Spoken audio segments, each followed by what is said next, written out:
I think I make it clear in some of my videos that I am not a reviewer. Not good at it, don't want to get good at it. Feel like in 2024, a device is either good or it's bad, and I don't want to spend, the number of hours required to adequately review something to then make a video about it to inform you of whether it's good or bad. I will tell you just from use, this OnePlus watch is really good. I also have an S, not an S, what are they called? A Galaxy Watch 5 and a Galaxy Watch Pro, 5 Pro, and I'll maybe make a video about those later at some point. But here, we're going to talk about the OnePlus Watch 2. Now, for years, really just a year and a half or two now, I've wanted to get a smartwatch, but I haven't wanted to go back to the iPhone because the Apple Watch only works for the iPhone. I've used the Apple Watch in the past. I've had an okay experience with it, and I was familiar with it. So in my mind, I'm thinking, all right, the Apple Watch does work, but it does not work with Android devices.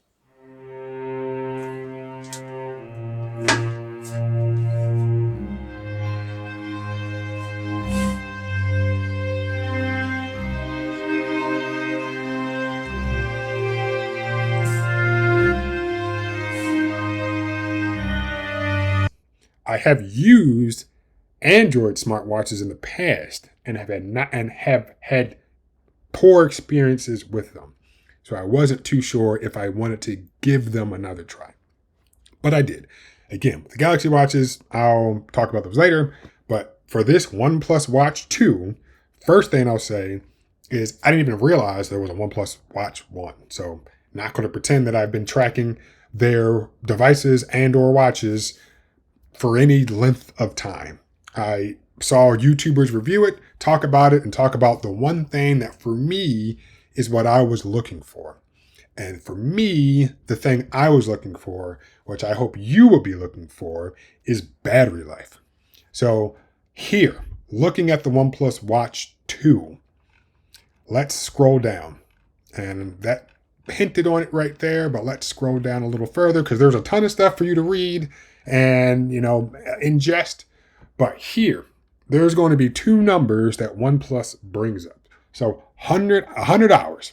100 hours in, optimal experience, whatever. I mean, whatever test they run in whatever controlled environment to get 100 hours, that I'm sure is possible. But that's definitely the upper bound of what you could expect to get from this watch.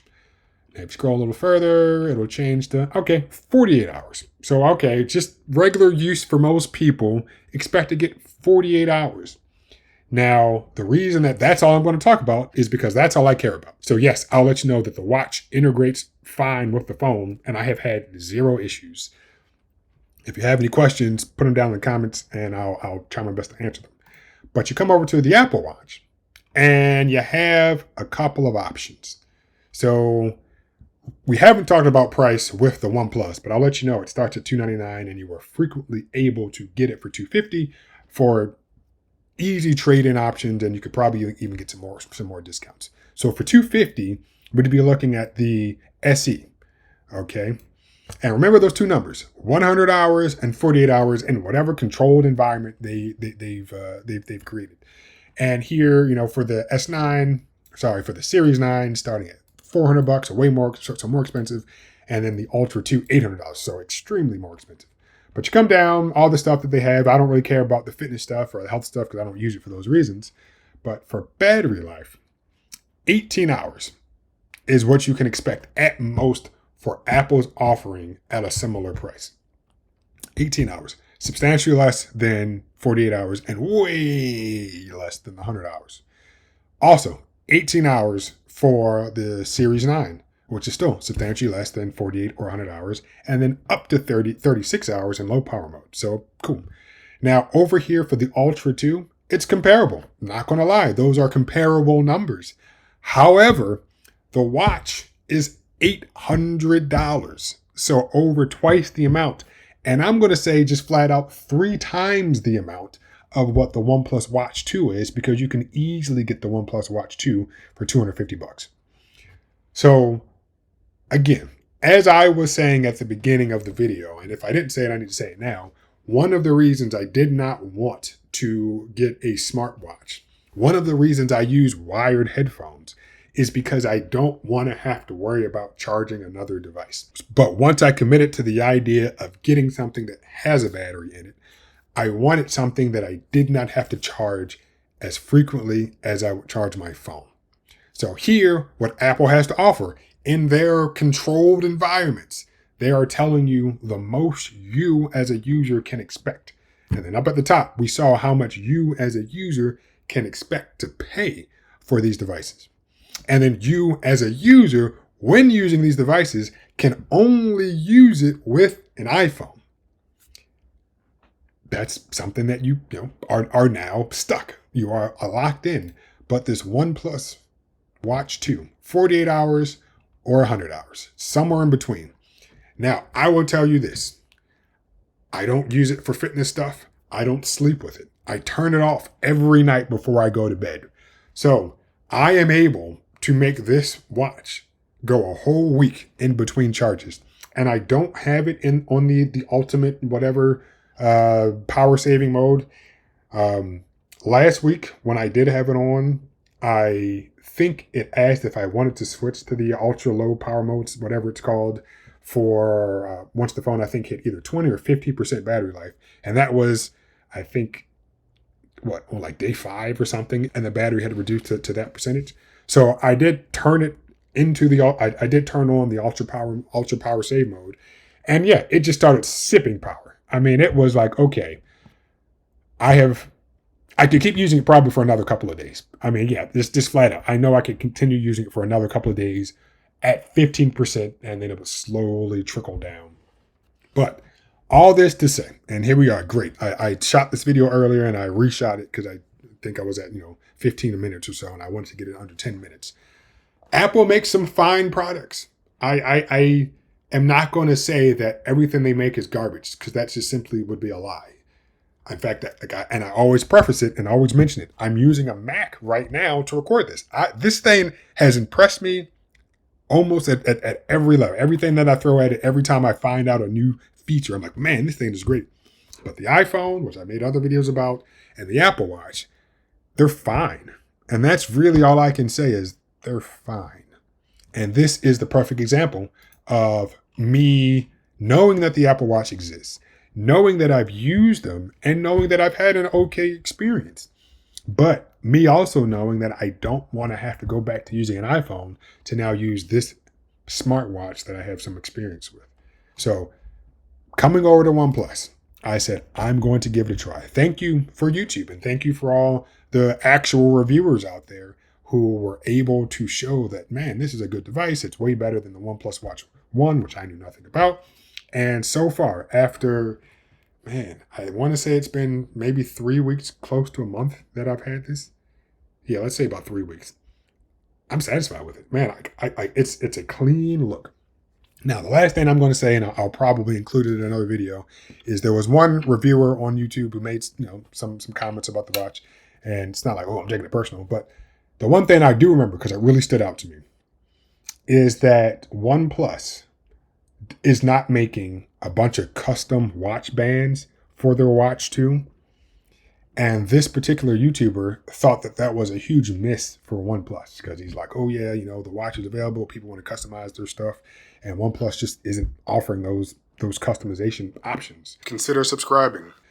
And like you go to the iPhone over here, where am I? Right here. And you scroll down and yeah, you can get your different band, rubber, textile, stainless, steel, and you can maybe even get different colors or something. Yeah, so if I do textile, yeah, sport, there's just so many options. But what ends up happening, and this is why I feel like he's wrong, is two things.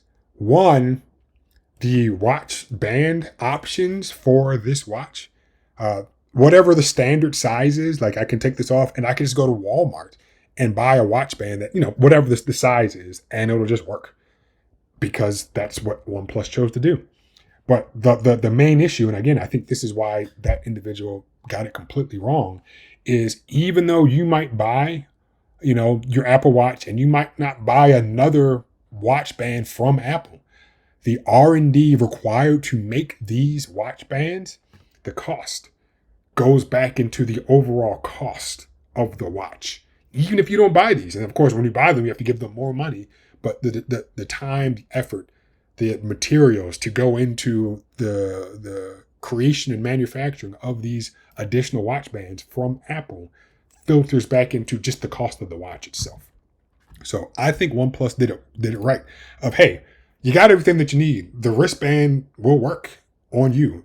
I know sometimes like you might get a small and a large. And honestly, I don't remember if this came with a small and a large option. I really don't remember. But it fits me. There are a ton of holes on here, so even if you have a smaller wrist, you still have more options to go. If you have a bigger wrist, you have way more options to go all the way up down here. And yeah, it helps keep the price of the watch down. So I'm going to wrap it right there. And if you're an Android user and you're considering a smartwatch, so far, I don't really think I have anything to complain about the watch. So I think it's definitely something worth considering. If you're an iPhone user, maybe I don't think OnePlus developed an app for the iPhone. I really don't know. But just we should all know that if you buy a smartwatch with an iPhone or to use with an iPhone that is not an Apple Watch, your overall experience is going to be degraded because Apple wants you to use an Apple Watch. So again, really good watch. I'm thoroughly enjoying it. And yeah, this really was not a review, just talking about the battery life because it's how I use it. So go to the website, look to see what it offers, go to YouTube, watch other reviewers, and make an informed decision. Now, the other thing I wanted to include, because I've talked about the fact that the battery life is great, and I don't think I mentioned that charge times are fine. I mean, I haven't counted to see how many minutes it takes to actually charge the watch, but it's pretty good. But there was one more thing I wanted to include. How exactly do you charge the watch? Now, here is a puck for this Galaxy Watch right here. So you just snap it on the back and it charges it. And that's fine. I mean, it works no problem. I have no issues with it. But at the end of the day, now I have two cables, one for my phone and then one for a smartwatch, which again is fine, isn't that big of an issue. However, what OnePlus has done, and I really like this, and this was one of the additional reasons I wanted to get the watch, is instead of giving you just a cable with a puck on it, I think there was an included cable, but they also give you this little platform right here. So what it is this would sit on the watch, and I'm wearing the watch, so I can't demonstrate it, but these pogo pins align on the bottom of the watch. There's a little magnet, it snaps in place, and then you plug it in to a USB-C cable. So since I already have a cable for my phone, when I'm not charging the phone, I can just plug this little guy in and then charge the watch. So I don't need to have another cable laying around that's exclusive for a watch. So when I'm just sitting here and nothing's charging, I'll just have my little puck thing sitting right here. The cable's plugged in all the time. And then when I need to charge one of the devices, then I'm able to easily either plug this directly into the phone, or plug this into the cable and then connect the watch. So I really like this implementation of charging for the OnePlus Watch 2.